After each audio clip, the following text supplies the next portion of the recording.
Ibu akan mendukungmu. Tapi ibu ada satu pesan. Ketika keberhasilan sudah di tanganmu, jangan kau lupakan kampungmu dan jangan kau lupakan ibumu. Aduh. Sana Gi, ya, cuci ini baju-baju kami ke sungai. Ada 10 kilo. Dicuci aja pakai tangan, yang bersih cucinya, nggak boleh ada noda. Kalau ada noda di baju putih jangan lupa direndam. Gimana Sita Nursanti? Acting aku tuh berapa nilainya? 10 out of 10. Oh, mencekam. Mencekam.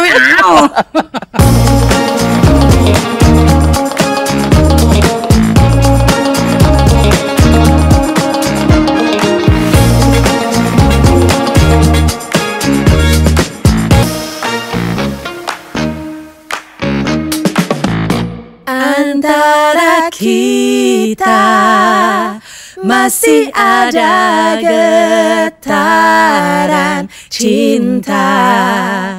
Antara kita masih ada impian indah yang tersisa.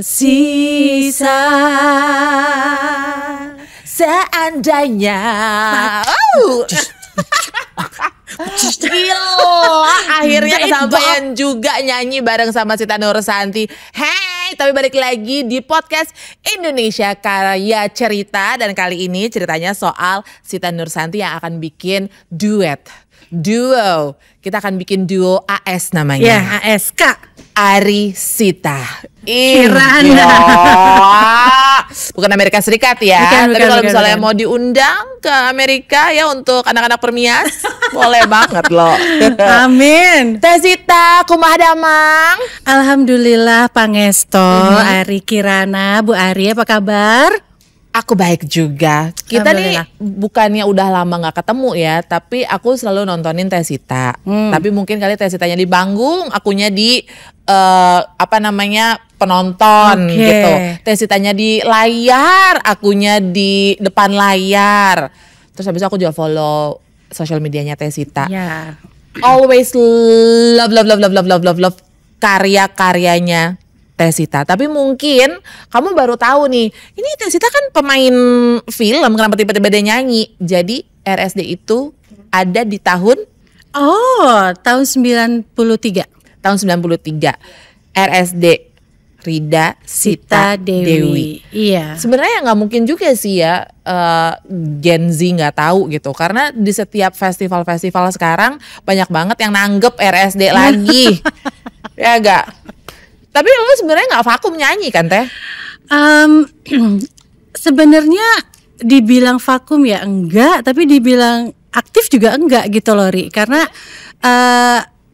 nyanyi di rumah sih masih lah ya, nyanyi di kerjaan musikal masih. Tapi kalau sebagai penyanyi itu kan aku tuh adalah sebagai Rida Sita Dewi gitu kan. Itu tuh ya jarang banget sejujurnya.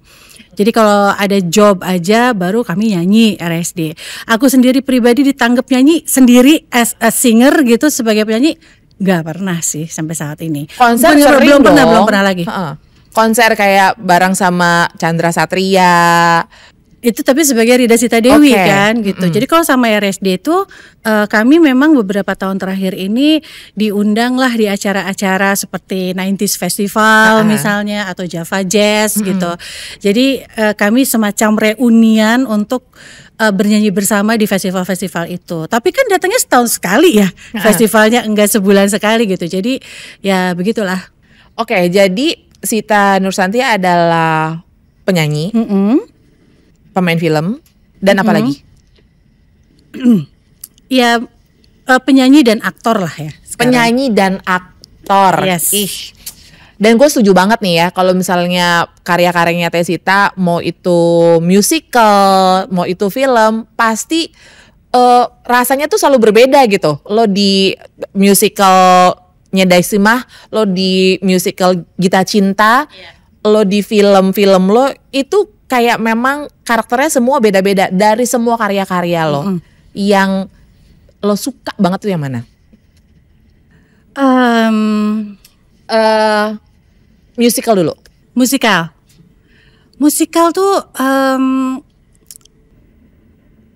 bingung ya. Soalnya kita kan pernah barengan juga musikal. Iya benar. On Rock musikal waktu itu. Mbak Ning di Gita Cinta The Musical. Yes, betul. Ya, Tesita sebagai jadi Mbak Ning. kalau gini, kalau aku tuh dari semua yang aku kerjakan, aku tuh merasa bahwa ada project-project yang seperti leap of faith-nya aku gitu loh. Kayak misalnya untuk musikal Madame Dasima bersama Eki Dance itu ya salah satu hal yang leap of faith banget, karena pertama kali acting dalam musikal di panggung adalah di situ. Jadi itu sangat berkesan buat aku. Kemudian juga musikal Gita Cinta, karena setelah sekian lama musikal Mati Suri. Maksudnya kan biasanya saya nyanyi biasanya bareng sama Eki Dance. Nah ini tuh Gita Cinta tuh bersama dengan Art Suara, jadi beda dari Eki Dance. Jadi seperti membuka lagi cakrawala lagi gitu loh. Gita Cinta, kemudian On Rock sama Joko Anwar waktu itu. Dan mungkin sih yang paling berkesan adalah waktu saya di Sangkuriang. Saya jadi Dayang Sumbi. Berkesan banget karena pertama kalinya jadi peran utama di drama musikal. Di situ akhirnya aku tahu, oh ya ampun ternyata ya jadi peran utama di sebuah drama musikal itu berat banget sih, karena pertama nyanyinya lebih banyak, terus yang kedua dia yang bawa cerita gitu kan. Jadi Sangkuriang kemudian nyanyinya juga agak sedikit berbeda daripada biasanya, karena kan pemain-pemain lain adalah penyanyi klasik, aku penyanyi pop, jadi butuh sekali adjustment gitu. Aku les waktu itu les vokal nggak lama sih, cuman buat nyampein aja gitu, karena tahu maksudnya nyampe di situlah gitu ya. Itu berat banget sih buat aku. Lo dari sekian banyak judul-judul musical yang pernah lo peranin, ada berapa tuh Tesita? Masih inget nggak? Musikal, aduh. Nyi Daisima, On Rock, Gita Cinta The Musical, Keluarga Cemara, apa lagi? Bentar ya, aku hitung ya. Madame Dasima, banyak sih sebenarnya. Banyak banget. Banyak sih, ada 10 mungkin. Yang jelas yang ini ya, Madame Dasima, Gita Cinta The Musical, Ali Topan The Musical. Ali Topan, tuh. Jadi Tante Ibu Kota. Kita kan gula. Terus. Sangkuriang, musikal Keluarga Cemara. Itu juga berkesan banget, 30 kali show, luar biasa sekali gitu. Terus baru 5 ya ternyata. Sama Eyang Titi pernah nggak? Oh iya, Semut Merah Semut Hitam lu main. Betul. Juga kan? Dan juga ada beberapa musikal dari Eki Dance juga, ada Gallery of Kisses, ada Forbidden Passion kalau nggak salah, ada Miss Kadaluarsa gitu. Dari begitu banyak peran atau berkecimpung di musical, ada yang lagunya lo masih ingat nggak? Karena ini kan libretto ya kebanyakan ya, jadi lo menyanyikan apa yang lo katakan gitu. Ingat nggak? Ya musikal Keluarga Cemara sih, karena baru kemarin. Boleh dikit dong, Tesita. Aduh, tapi taduh aku. Oh iya. Sangkuriang nggak inget cuy? Sangkuriang ada yang ingat dikit. Hatiku merasa malang memikirkan Sangkuriang. Nah itu aja. Itu Sangkuriang. Keluarga Cemara. Jangan macam-macam sama kami, ras terkuat ayah di dunia. Dari masak sampai ngurusin anak, kabeh segala na bisa. Ih, keren. Menurut lo ya, dengan latar belakang Tesita yang orang Sunda gitu, lahir besar di Bandung kan? Lahir di Sumedang, besar di Bandung. Lo ngerasa gini gak Tesita? Dengan latar belakang lo yang lahir di Sumedang, besar di Bandung, banyak sekali peran-peran yang berbau Sunda, yang berbau Jawa Barat, itu akhirnya bisa menjadi milik lo.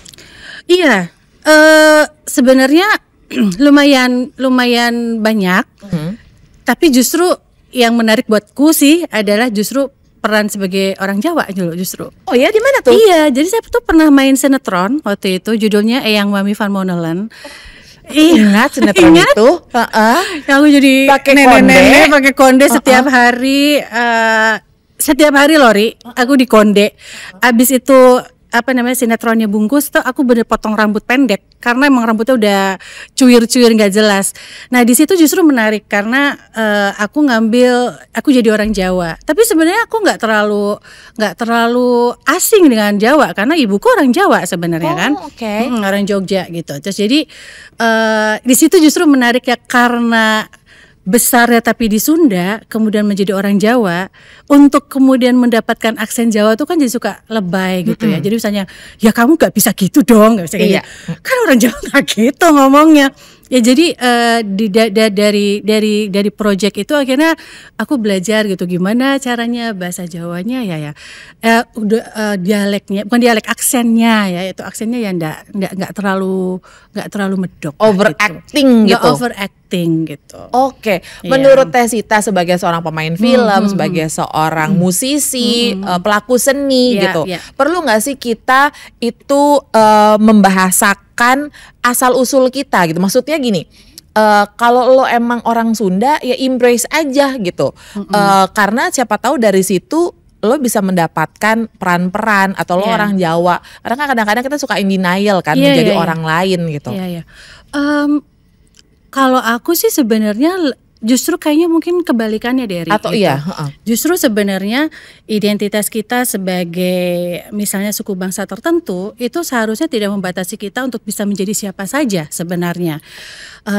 Dan sering terjadi kemudian kan saya orang Sunda jadi orang Jawa misalnya, atau ada waktu dulu kemarin beberapa waktu yang lalu ada teman-teman juga berperan sebagai orang Kalimantan, dia juga harus berbahasa seperti orang Kalimantan gitu. Jadi itu kan sebenarnya sebuah tantangan karakter dong sebenarnya secara seni peran gitu.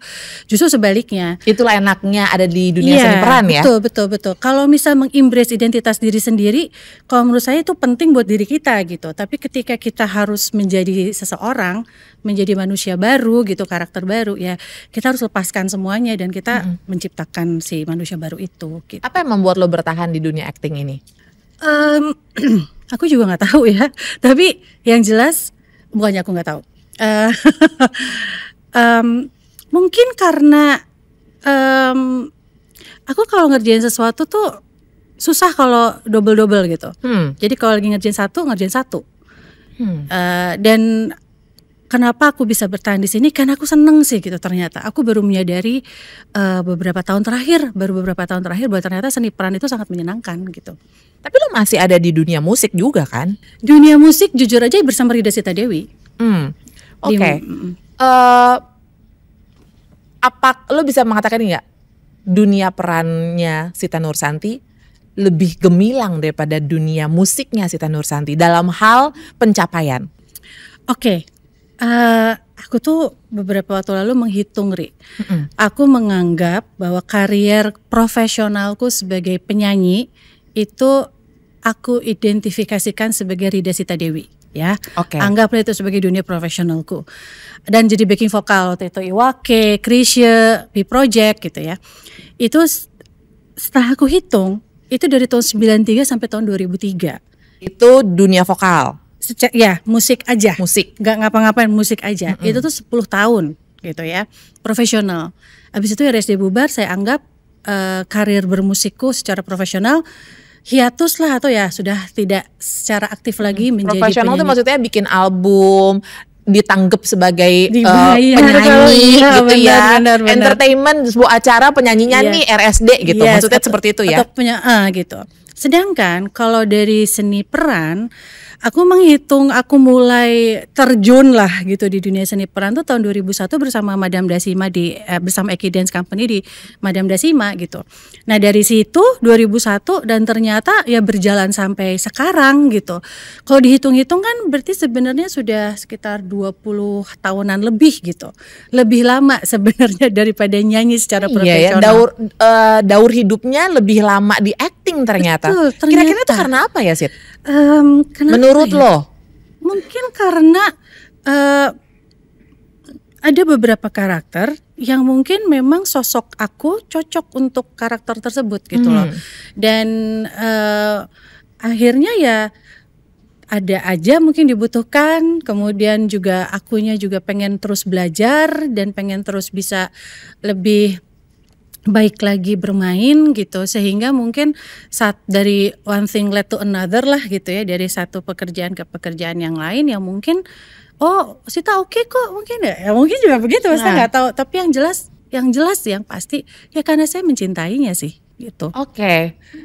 Jadi gayung bersambut, ada demand-nya Ya, untuk Sita Nursanti memerankan mungkin. peran A, B, C, D dan lo Mungkin. mencintai pekerjaan Yes, ini. yes. Makanya cocok. Mungkin. Tapi kelas balik dulu dong ke belakang. Yang Ya. ngajakin lo nyanyi pertama kali siapa? Yang ngajakin acting pertama kali siapa? Oke. Kalau untuk nyanyi itu, nah, tar dulu nih, ini juga rada bingung. Oke, yang pertama kali ngajakin nyanyi profesional dalam arti sebagai penyanyi dibayar adalah ketika saya menjadi backing vokal Iwake. Yang pertama kali ngajakin adalah Iwan Zen. Oh oke. Iwan Zen itu adalah adiknya Lita Zen, Alpha Singers. Iwan Zen yang ngajakin aku jadi backing vokal Iwa Itu waktu lagunya itu. dok nombok dong nombok Iya, dong. bebas, lagu bebas, Oh, itu bebas. aku sama Dewi tuh backing vokalnya. Itu pertama, nyanyi untuk jadi backing vokal. Kemudian kalau untuk jadi Rida Sita Dewi itu adalah warna musik. Itu Aji Sutama dan Adi Adrian. Itu jadi Rida Sita Dewi. Nah, kalau acting pertama kali ya jelas berarti dari Eki Dance Company waktu itu Mas Rusdi Rukmarata ke almarhum, dan tentu saja kalau film ya Miles ya. Itu film Mas Rid. pertama adalah Gi. Bareng sama Gi. Nicola Saputra. Betul. Itu based on true story. Ya. Productionnya Miles ya waktu itu ya. Miles, ya. Kalau teater aku diajak oleh Mbak Faiza Marzuki waktu itu karena ada pementasan Nyai Ontosoro waktu itu tahun 2007 kalau nggak salah. Oke. Sebelum akhirnya lo acting kan awalnya RSD dulu nih. Ya kan orang kenal lo sebagai penyanyi.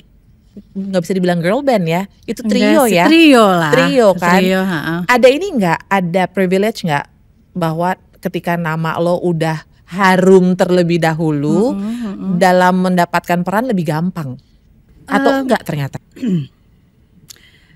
Ada dua ya mungkin. Yang jelas tidak menjadi lebih mudah, tapi mungkin orang jadi udah tahu. Oh iya nih dulunya penyanyi Rida Sita Dewi. Kemudian persoalannya adalah setelahnya. Bagaimana nih dia bisa nggak sih main gitu kan? Itu sih sebenarnya pertanyaan buat aku ya, diriku sendiri gitu, mengatakan bahwa oke Sid, lo kan dulu nyanyi, sekarang main ini aktor nih gitu, acting nih, lo bisa nggak jadi aktor beneran gitu loh, aktor yang melakukan proses dan memang jadi baik melakukannya gitu. Jadi kalau privilege mungkin bukan privilege tapi oh iya dikenal, oh ya ada Sita Nursanti, dulunya Rida Sita Dewi, iya mungkin, tapi kemudian untuk mendapatkan peran enggak. Kalau menurut aku itu tergantung dari cocok atau enggaknya aku dengan karakterku. Karena jujur aja nih kalau gue sebagai penikmat film Indonesia ya, gue tuh menikmati sekali siapa yang ada di dalam film itu. Terserah mau dia cameo, kayak mau dia pemeran utama, kayak apalagi kalau gue kenal sama namanya, gue pengen lihat aktingnya seperti apa gitu. Apakah itu juga nilai tambah seorang Sita Nursanti ketika namanya udah dikenal? Justru buat aku pribadi ya, itu jadi lumayan challenging sih.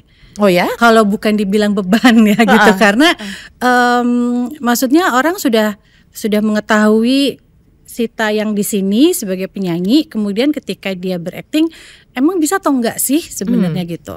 Tapi nama lu tuh semacam jaminan mutu cuy. Masa Ya sih? nggak sih? Pokoknya film kalau ada Sitanya pasti kemungkinan besar produksinya bagus, filmnya biasanya bagus gitu. Karena itu kan kayak magnet ya, certain actress, certain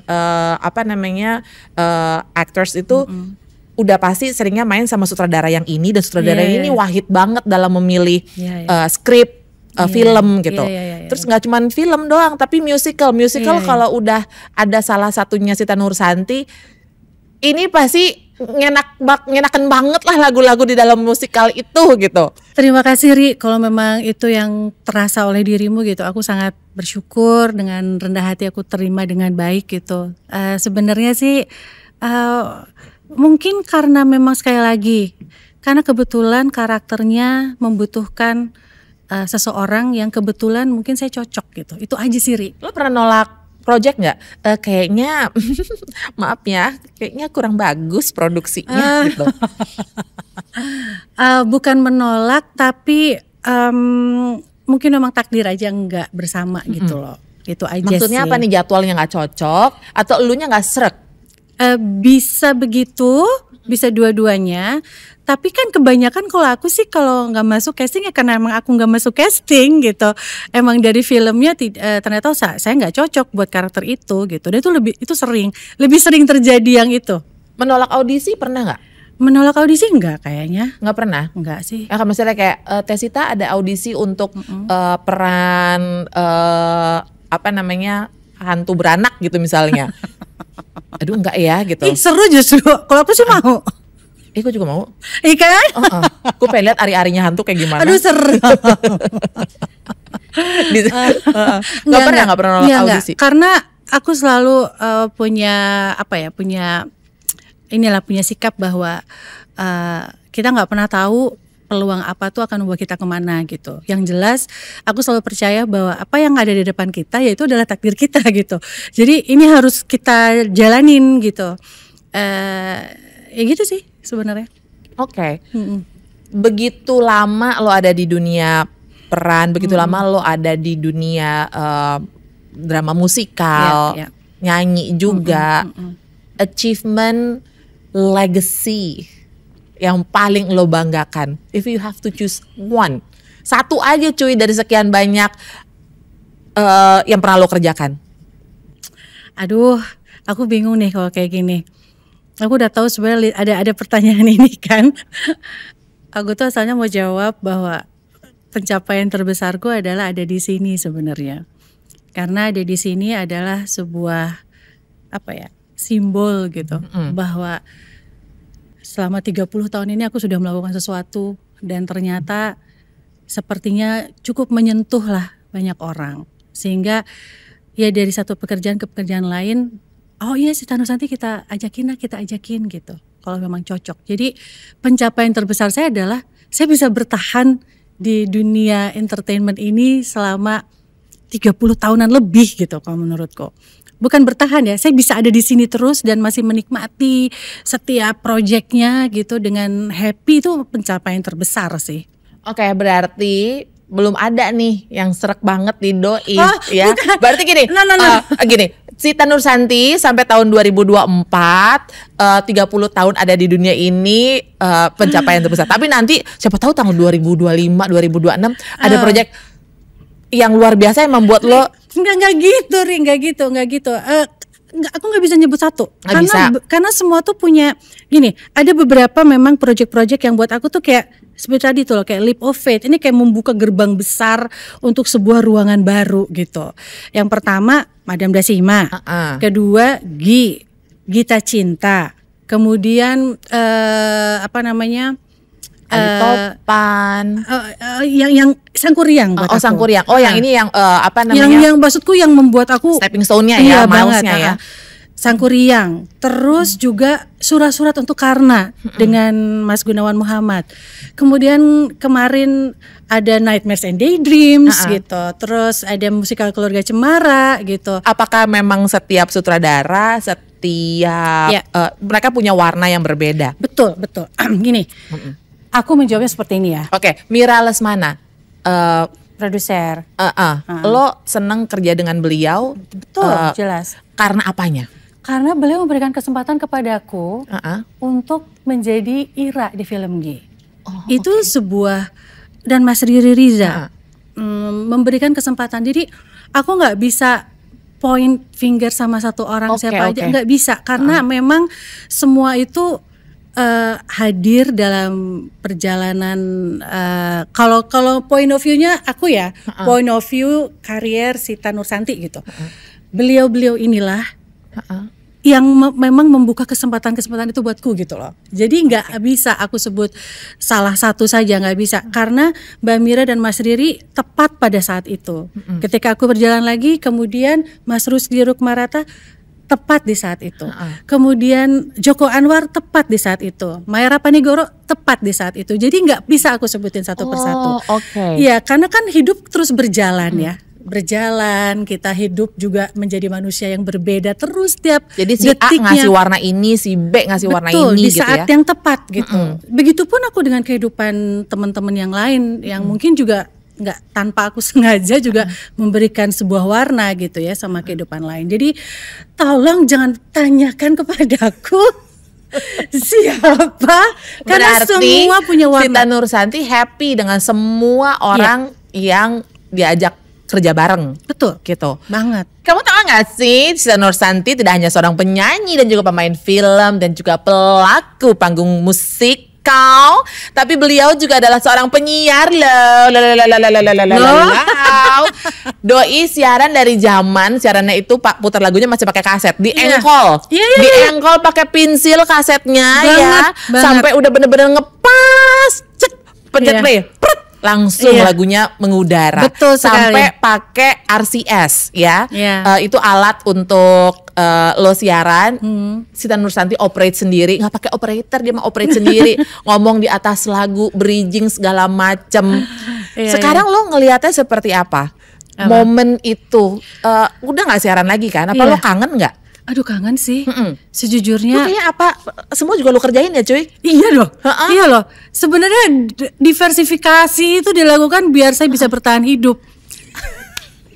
Jadi Sita Nursanti, apa yang membuat kamu melakukan banyak hal? Penyiar iya, penyanyi iya, pemain film iya, adalah untuk bertahan hidup.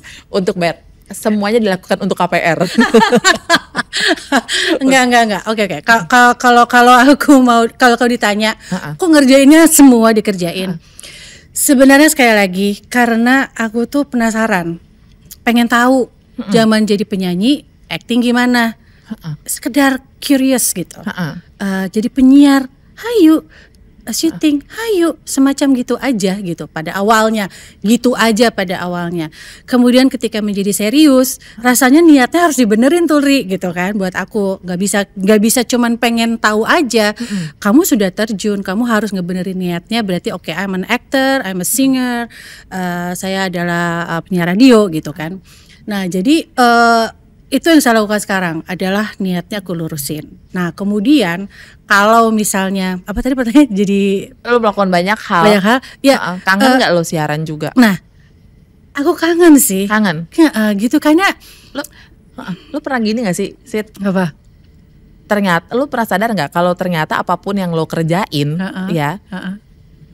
itu buat orang happy. Karena lo siaran lama, lu nyanyi lama, lu main film berulang-ulang.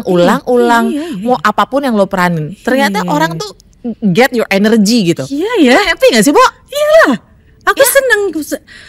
Lu jangan jadi host di podcast ini ya. Gak bisa aku. Gak kayak itu gak.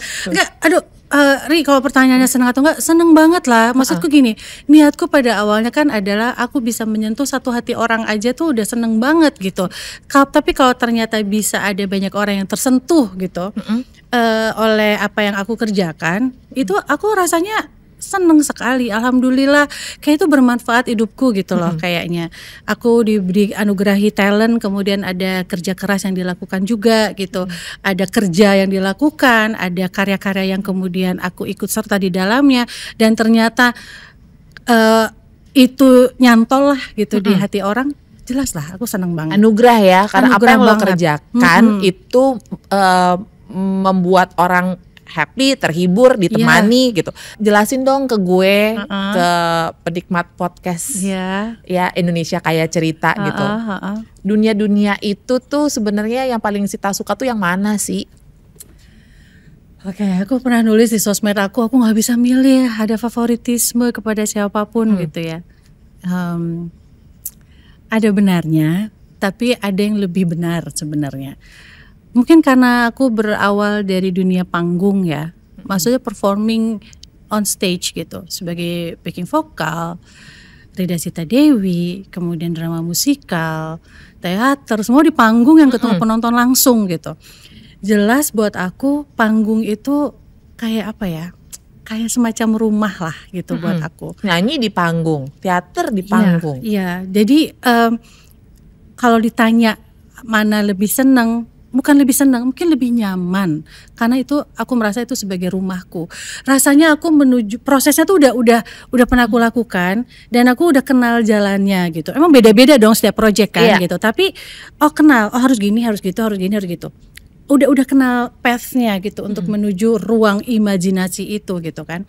Atau ruang kehidupan baru itu. Jadi lebih nyaman lah, lebih tepatnya untuk di panggung. Ini sekarang aku lagi lagi belajar gimana nyamannya untuk manggungnya itu di depan kamera gitu, di film dan sebagainya. Karena itu different, menurut aku sih berbeda gitu dengan panggung. Indah Sita Nursanti. Lo waktu kecil pernah ngebayang gak sih lo bakal jadi Sita Nursanti yang sekarang? Enggak. Lo waktu kecil apa bu doyannya? Polwan. Sama gue juga cuy. Serius loh? Sama gue juga. Masa? Karena gue selalu berpikir adalah cendol susu. Cewek bondol bikin nafsu. Sudah. Itu pikiran gue. Makanya gue pengen jadi polwan karena rambutnya bondol-bondol. Lu kenapa dulu pengen jadi polwan cuy? Gak tahu, kayaknya keren aja gitu, gagah, galak gitu kan ya. Gila lo. Orang baik tapi wah gitu kan, membela kebenaran gitu. Jadi polwan, atau mungkin kenapa pengen jadi polwan? Karena nggak mau sama yang lain kali. Karena yang lain pengen jadi guru, jadi apa, polwan aja deh gitu kali ya. Yang jelas aku dulu pengen jadi polwan, terus udah gitu beralih menjadi astronom. Asli, berat nih. Dan ini serius, pengen jadi astronom. Sampai aku tuh waktu zaman UMPTN, zaman dulu banget nih ya UMPTN ya. UMPTN, aku tuh milihnya tuh jurusan MIPA. Susu gak sih? MIPA, susu. MIPA, kas-kas-kus, nyam-nyam-nyam. Bo, jurusan MIPA apaan sih cuy? Matematika dan ilmu pengetahuan alam. Jadi ada gak sih? Ya ada dong. Masih ada MIPA. Sekarang malah gue zaman si Permaru. Si Permaru. Lebih dulu lagi daripada MPTN. Masih ada dan sekarang tuh lagi seksi itu jurusan itu. Jurusan MIPA ya? itu. Okay. Dengan aktuarita ya. Itulah. Ya gitu, Nah, sampai aku pas MPTN ngerjain kan dulu sistem minus, inget gak sih? Iya, ingat. Ya kan kalau bener poin berapa, kalau salah minus berapa gitu. Jadi hati-hati banget. Terus sebelah gue temenku MPTN, wah dia ngisi melulu kan. Waduh, gimana nih? Waduh, siapa nih yang berhasil? Dua-duanya gagal. Gagal itu jadi astronom. Dua-duanya MPTN gagal. Karena gimana nggak gagal? Orang nggak pernah belajar kok waktu SMA. Maaf ya. Belajar sih, cuman kayak lebih banyak. SMA di mana sih? SMA 5 Bandung. SMA. Oke loh itu. Oke banget. Jadi gini, kalau masalah ranking, aku tuh ranking zaman dulu. SD, SMP, 5 besar lah gitu ya. SMA semester 1 10 besar, oke lah. Semester 2 masih oke. Semester 3, 4, 5, 6 wah gagal total. Karena gimana nggak gagal? Karena aku nyanyi terus waktu SMA. Aku tuh anak vokal grup banget waktu SMA. Jadi pulang sekolah latihan vokal grup. Gitu terus setiap hari sampai ya kalau belajar deh tuh nyanyi belajar. dulu. Kalau cita-citanya di astronom tapi ternyata jalan hidup yang kujalani adalah sebagai nyanyi sih. Ya karena nyanyi melulu. Kan orang tuh bilang gini, lo mau tahu nggak lo tuh jadi apa gitu kan. Lo lihat agenda lo 6 bulan ke belakang. Apa yang lo kerjain 6 bulan ke belakang itu ya, itu yang akan terjadi di 6 bulan berikutnya gitu. Kayak maksudnya kayak apa yang lo tanam lo pasti akan menuai. Kalau bisa lo nyenyong melulu gitu kan, kagak mungkin habis itu lo berdiri di perempatan lampu merah jadi polwan, ya kan? Ya udah pasti lu jadi penyanyi. Lu nyanyi melulu. Iya. Tapi memang aku nggak pernah punya cita-cita jadi penyanyi, Ri. Nggak pernah. Aku nanti udah gedenya aku pengen jadi penyanyi, pengen jadi aktor, nggak ada. Nggak kepikiran. Tapi aku seneng nyanyi banget gitu. Ya, akhirnya berjalan dengan tiba-tiba lo nyanyi di sini, di situ, kebuka pintu yang ini, kebuka pintu yang itu, gitu. Jadi emang kadang-kadang ya apa yang lo kerjakan, ya itu yang akan lo rasakan nanti ya. Emang lagi kerjaan apa sih sekarang, Tesita? Aku tuh baru kelar syuting film kemarin, terus juga ada beberapa, ya ada musikal Keluarga Cemara kemarin, terus ada juga ada project di Netflix juga kan kemarin, kemudian juga ada film juga sama Visinema. Udah itu aja sih, belum ada apa-apa. Pernah kepikiran nggak lo akan melebarkan sayap lo lagi, entah itu jadi sutradara, scriptwriter? Karena ini kan yang lo kerjakan 30 tahun ke belakang cuy. Iya. Mungkin enggak ya kalau jadi sutradara atau jadi scriptwriter, apalagi scriptwriter kayaknya enggak gitu. Mungkin Coach untuk acting?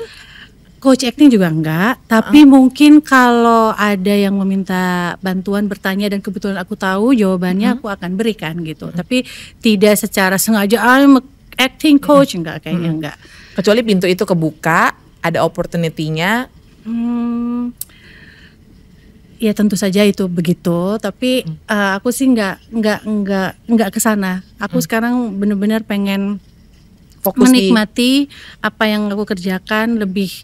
Aku ya pengen jadi aktor yang beneran ya baik gitu loh. Itu aja sih sebenarnya.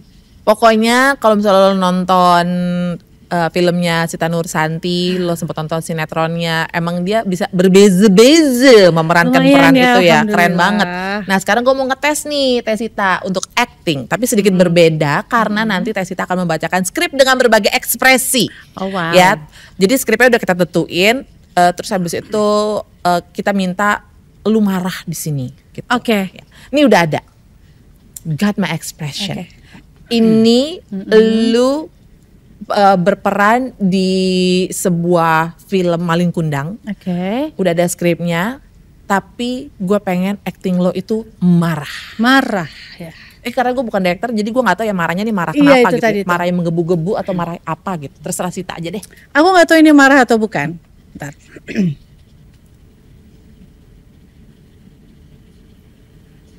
Ini mau yang dramatis atau gimana? Justru yang susah tuh yang nggak overacting ya. Yang nggak overacting.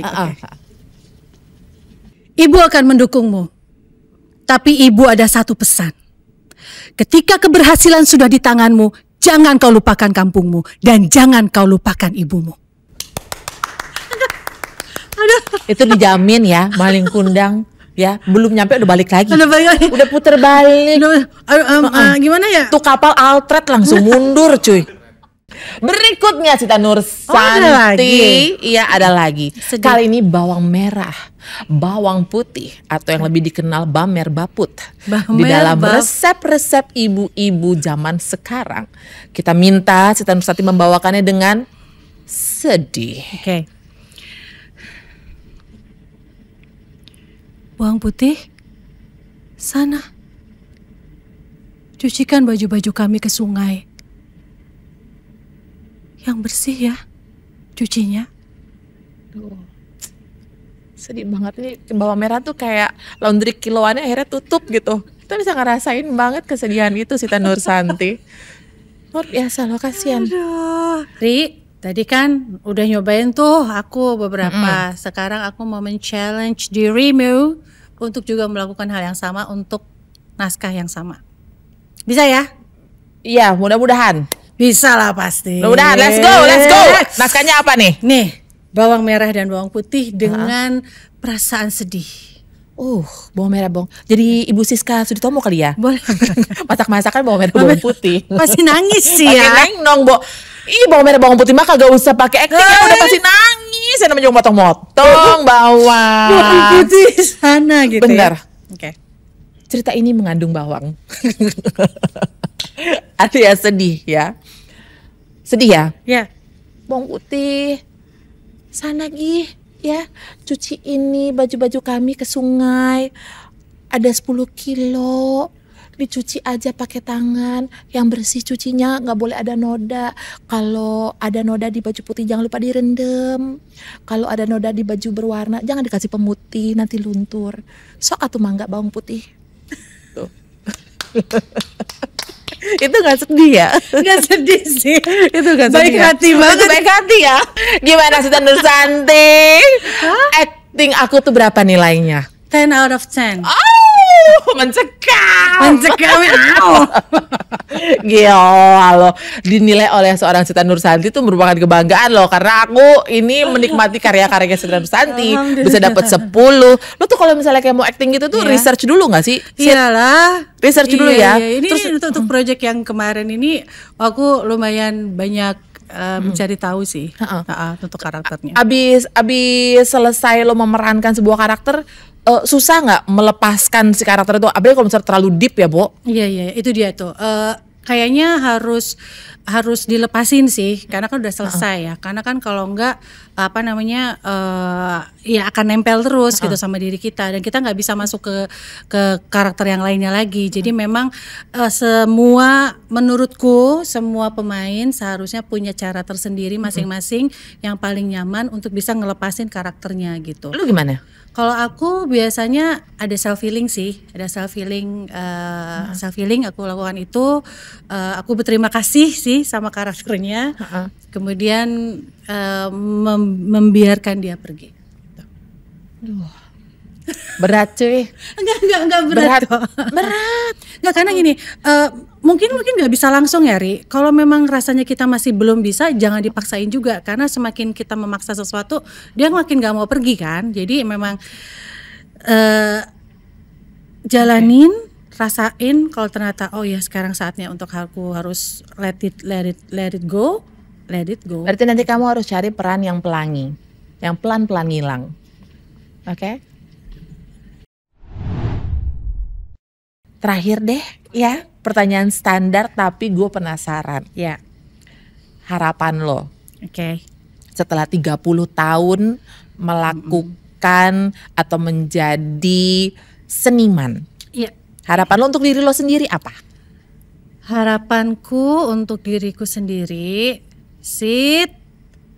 semoga masih terus bisa melakukan apa yang dilakukan saat ini. Pengen terus berkarya, pengen terus bekerja di dunia kesenian ini gitu. Dan harapan yang lebih utamanya lagi adalah menikmati setiap apapun yang ada di depan kita. Keren. Harapannya untuk dunia pertunjukan Indonesia. Semoga terus bisa ada ada produksi-produksi yang terus ada, dan semoga akan menarik banyak penonton untuk datang ke gedung kesenian untuk menontonnya gitu loh. Jadi memang ini sebuah tantangan yang menarik sekali untuk para produser seni panggung, untuk membuat pementasan, untuk membuat produksi yang bisa menarik banyak penonton ke gedung kesenian, karena itu paling penting.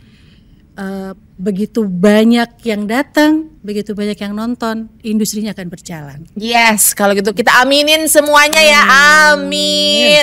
Dan untuk kamu yang menikmati podcast Indonesia Kaya Cerita, thank you banget.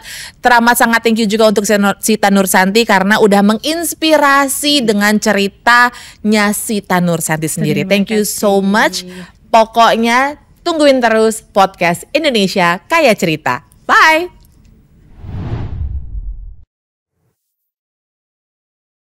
Aku teringat kembali tentang peristiwa pengadilan itu.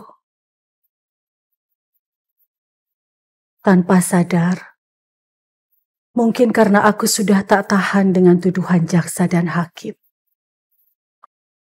Aku berbicara di depan pengadilan tanpa tedeng aling-aling.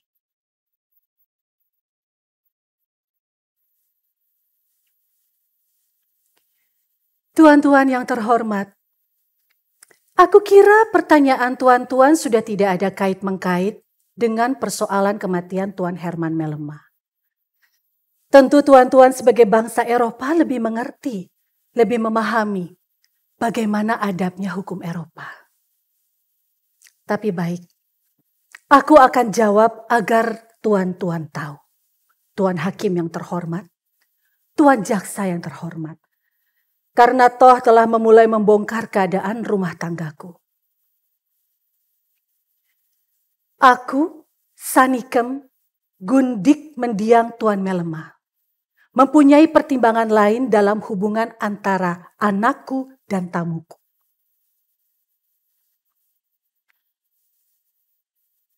Sanikem, hanya seorang gundik. Dari kegundikannya lahir Annelies. Perlu tuan-tuan ketahui, tak pernah ada yang menggugat hubunganku dengan mendiang Tuan Melema. Kenapa? Hanya karena dia Eropa totok. Mengapa hubungan anakku Annelies dengan Tuan Mingke dipersoalkan? Mengapa? Karena Tuan Mingke hanya seorang pribumi. Tuan-tuan yang terhormat, antara aku dan Tuan Melema ada ikatan perbudakan yang tak pernah digugat oleh hukum. Antara anakku Annelies dan Tuan Mingke ada hubungan cinta mencintai yang sama-sama tulus. Memang belum ada ikatan hukum, tapi tanpa ikatan pun anak-anakku lahir. Dan tak seorang pun rasanya berkeberatan. Orang-orang Eropa dapat membeli perempuan pribumi seperti diriku ini. Apakah pembelian itu lebih benar daripada percintaan tulus? Kalau orang Eropa boleh berbuat, bisa berbuat karena keunggulan uang dan kekuasaannya, mengapa pribumi diejek justru karena cinta tulus? Annelies anakku Tuan, hanya seorang Indo, maka dia tidak boleh melakukan apa yang bapaknya lakukan. Aku ibunya, aku yang melahirkan, membesarkan dan mendidiknya tanpa bantuan 1 sen pun dari tuan-tuan yang terhormat. Apakah aku selama ini tidak bertanggung jawab atasnya? Tuan-tuan yang terhormat tidak pernah sama sekali bersusah payah untuknya. Mengapa usil? Siapa yang menjadikan aku gundik? Siapa yang menjadikan mereka nyai-nyai? Tuan-tuan bangsa Eropa yang dipertuan. Mengapa di forum resmi ini kami ditertawakan, dihinakan? Apakah tuan-tuan menghendaki anakku jadi gundik?